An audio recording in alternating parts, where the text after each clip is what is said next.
Hepimizin ortak bir noktası var. Hepimiz mutlu olmak istiyoruz.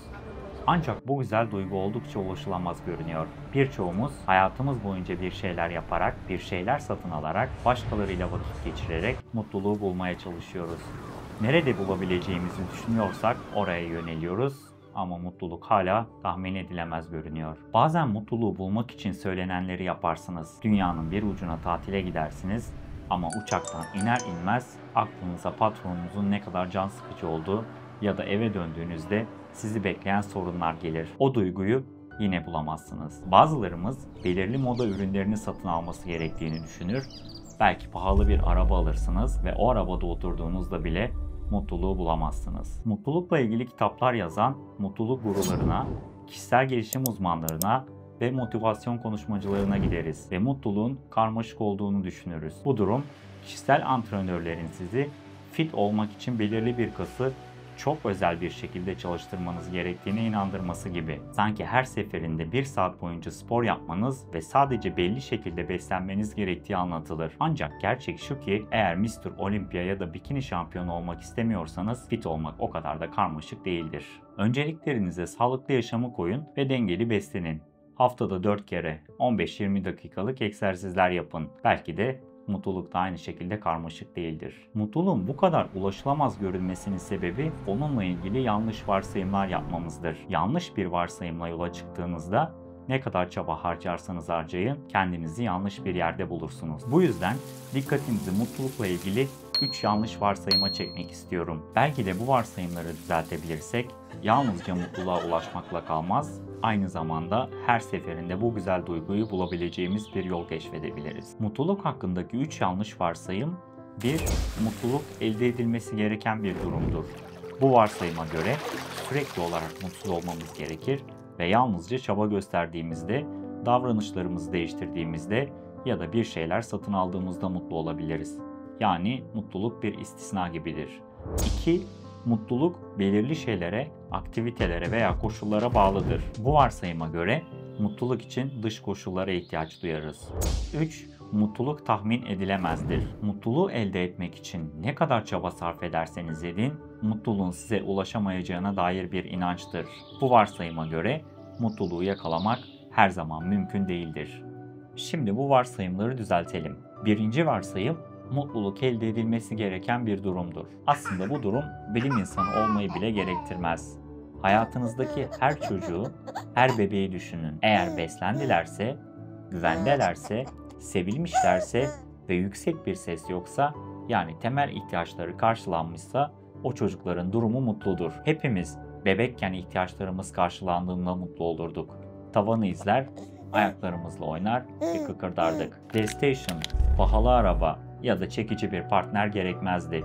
Tek ihtiyacımız hayatta kalmamız için gereken temel ihtiyaçlarımızdı. Ancak büyük modern dünyaya girdikçe modern dünya bize mutluluğun belirli koşullara bağlı olduğunu söyler. Bu varsayım reklam endüstrisi, pazarlama sektörü ve çevremizdeki insanlarla yaptığımız karşılaştırmalar nedeniyle zihnimize kazınmış olabilir. Bize sürekli bir şeylerin eksik olduğu, bu eksikleri tamamlamadan mutlu olamayacağımız söylenir. Reklamlar size hayatınızda şu eksik ve o eksikliği tamamlamak için bu elbiseyi almalısınız, bu eşyaya sahip olmalısınız der. Ama gerçekte aradığınız bir şeyi elde ettiğinizde bile çoğu zaman hedefiniz daha ileriye taşırsınız. Hayır, aslında tam olarak bunu istemiyordum. Farklı bir renk gerek dersiniz. Ya da bazen gerçekten istediğinizi düşündüğünüz şeyi elde edersiniz ve yine de mutsuz olursunuz. Diğer yandan Latin Amerika'da, Afrika'da ya da dünyanın daha yoksul ülkelerinde hiçbir şeye sahip olmayan insanları görürsünüz ve onların hala mutlu olduklarını fark edersiniz. Ailelerini doyuracak kadar yiyecekleri vardır ve akşamları arkadaşlarıyla dans ederek ya da gülerek geçirirler. Oysa biz modern dünyada sahip olmamız gerektiği söylenen şeylerin peşinde koşarken mutluluğu kaybederiz. Bu iki varsayımın gerçeği şudur: mutlu olarak doğarız, mutluluk bizim doğal halimizdir. İkinci varsayım, mutluluk belirli şeylerle kazanılır. O çocuğa tekrar bakın.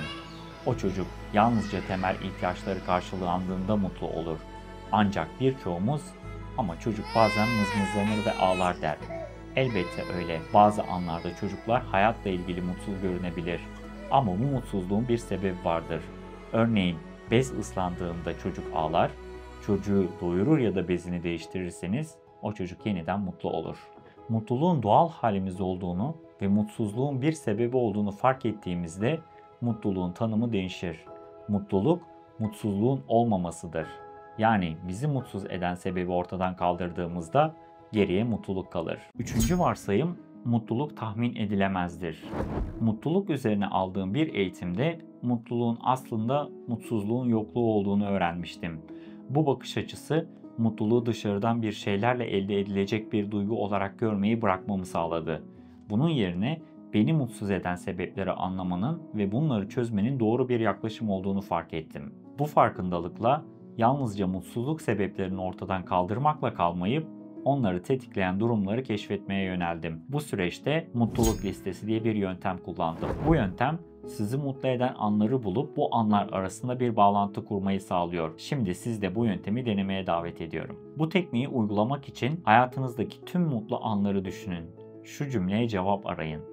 Ben şu an mutluyum çünkü. Örneğin güzel bir kahve içtiğimde mutluyum, kızım gülümsediğinde mutluyum, yeni bir şey öğrendiğimde mutluyum. O dönemde ben de bu tekniği uyguladım ve mutluluk anlarımı listelemeye başladım. Tam 89 farklı veri noktası yazdığımı hatırlıyorum. Şimdi siz de aynı şeyi yapabilirsiniz. Mutluluğa ulaşma yolunda bir içerik izliyorsanız bu zaten mutlu olmak istediğinizi gösterir. Ancak mutluluğu bulmak için önce sizi mutlu eden şeyleri bilmeniz gerekir. Belki mutluluğu bulmanın ilk adımı mutlu olduğunuz anları yazmaktır. Bir sonraki videoda mutluluğun formülünü detaylı bir şekilde konuşacağız. 10 dakika ayırın ve şunu cevaplayın.